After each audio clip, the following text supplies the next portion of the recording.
안녕하십니까. 저는 서울 역동 포구에 사는 박우홍이라고 합니다. 저는 오늘 제 아내의 이야기를 하려고 합니다.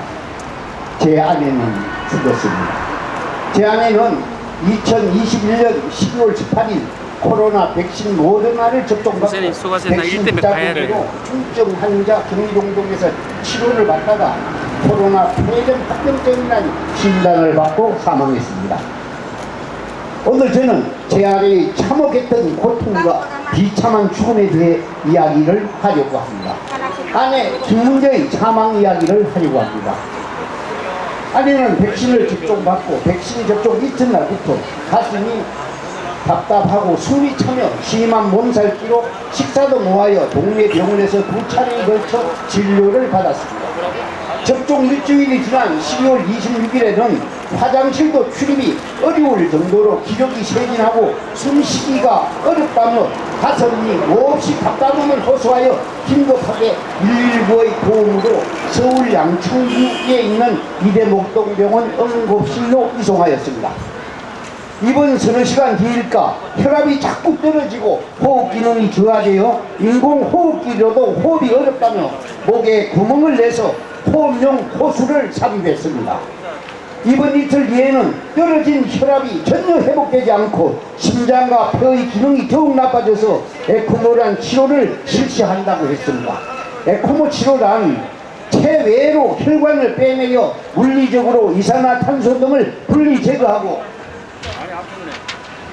신선한 산소를 공급시켜주는 일종의 생명유지장치로 하루 치료비만 300만 원 이상이라고 했습니다.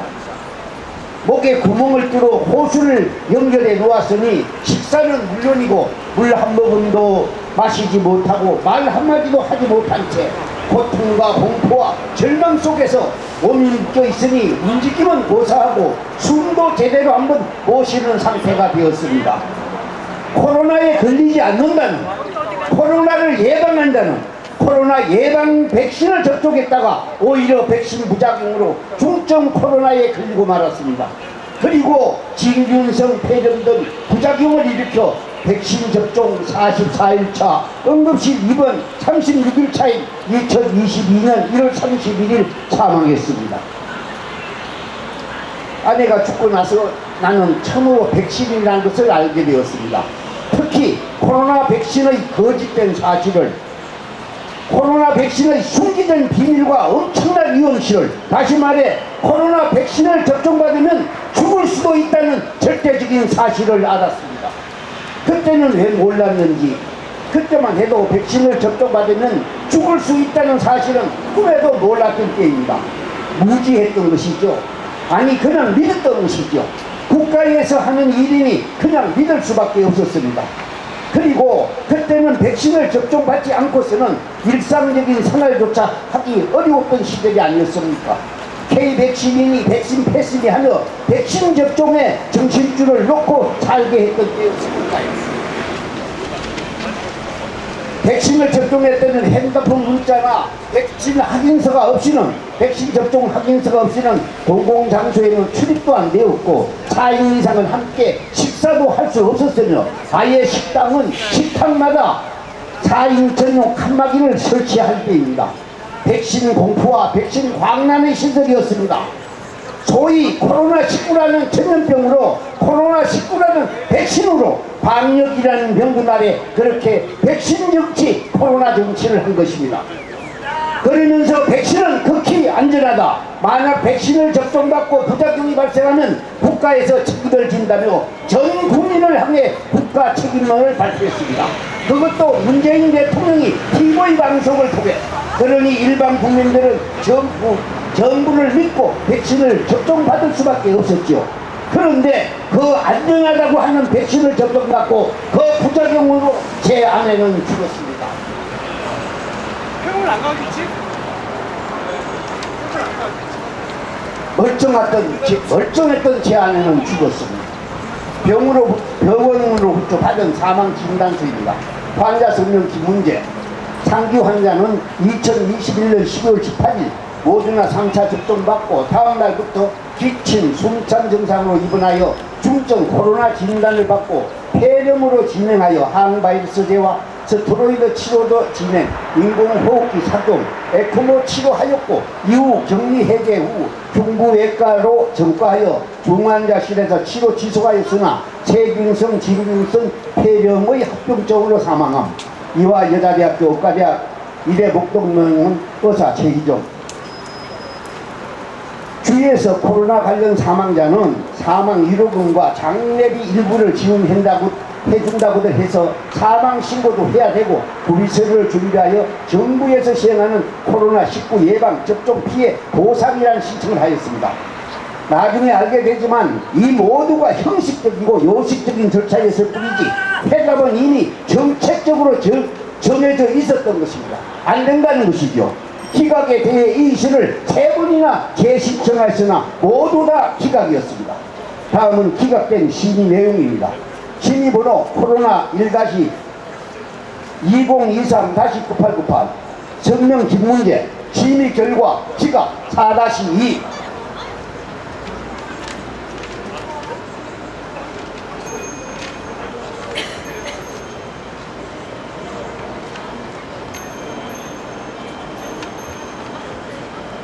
20기각의 내용을 다시 한번 상세히 보고 드리겠습니다. 23년 21차 심의 결과에 대한 이 신청사항을 검토한 결과 피접종인에게 나타난 몸살, 흉통, 호흡곤란, 기침, 근육통 증상으로 의료기관 내원하여 진단받은 코로나19 및 이후 진행된 폐렴에 대해 입원 치료 시행하였으나 접종 약 44일 후에 사망한 점과 사망 진단서상 직접 사인 또한 코로나 폐렴으로 확인되나 이는 백신별 알려진 이상 반응에 해당되지 않는 점을 고려할 때 예방접종과 인간성이 인정되기 어려운 경우에 해당.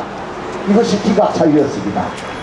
죽더라도 최소한 백신 접종 42일 안에 죽어야 되는데 아내는 44일 만에 죽었다는 점 등 백신 접종 부작용을 인한 인과라고 인정하기 어렵다는 것입니다.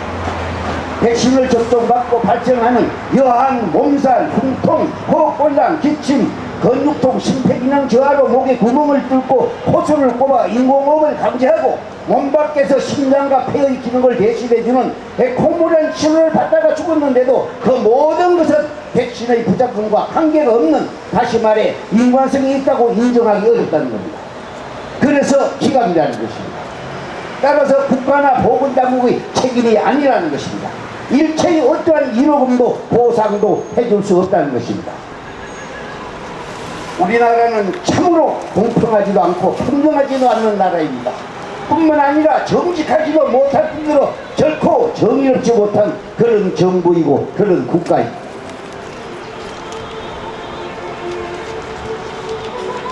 2021년 4월 16일 제주도로 항해하던 선박이 침몰하여 어린 학생들이 304명이 여행객 303명이 참전을 당했습니다. 참으로 애달프고 가슴 아픈 세월호 사고입니다.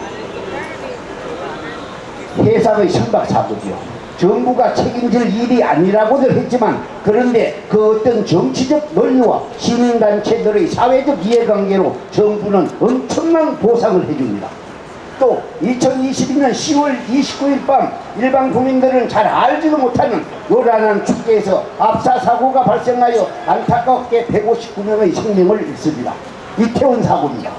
이 사고 또한 여지없이 언론과 시민단체들이 주역으로 등장하여 정치적으로 이슈를 만들면서 세월호 사고 못지않는 보상을 해줍니다. 그러면 코로나 사태는 어떻게 되었습니까?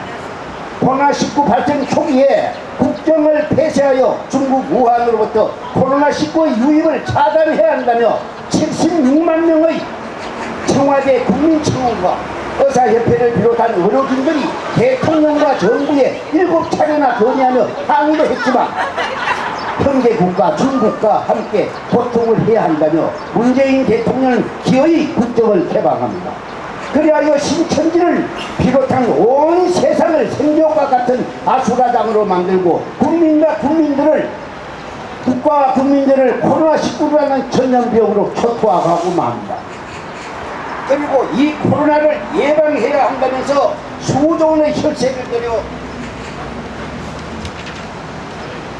검정도 확인도 되지 않았던 백신을 수입합니다.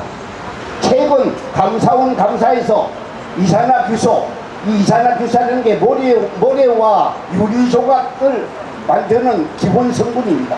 이산화규소, 머리카락 등 이물질이 들어있다고 발표한 소위 곰팡이 백신을 수입합니다. 그리고 그 백신의 위험성을 숨기고 사회 분위기를 공포로 조장하며 통제하고 강제하여 백신을 접종시켰습니다. 이렇게 백신을 접종시킨 결과 백신 부작용으로 2,800명의 사망자와 18,000명 이상의 중환자를 발생하게 만듭니다. 그러나 하늘과 사람이 함께 분노해야 할, 다시 말해 천인공노할 대통령을 비롯한 정부 당국은 아직도 이런 사실과 현상을 무시하며 옳은 채 외면을 하고 있습니다. 코로나 백신의 접종을 강제하며 문제가 발생하면 국가가 책임지겠다는 대통령과 정부 관계자들아, 그리고 이를 추진했던 K방역의 주역자들, 여기 코로나 백신 부작용으로 사망한 2,800여 명의 영혼들이 절규하며 규탄한다. 당신들이 한 그 말에, 당신들이 실시한 그 정책에 책임을 지고 사과하라. 그리고 백신 부작용 인과성을 전면 인정하고 대책을 수립하라. 인과성을 인정하고 대책을 수립하라. 유가족 박목근.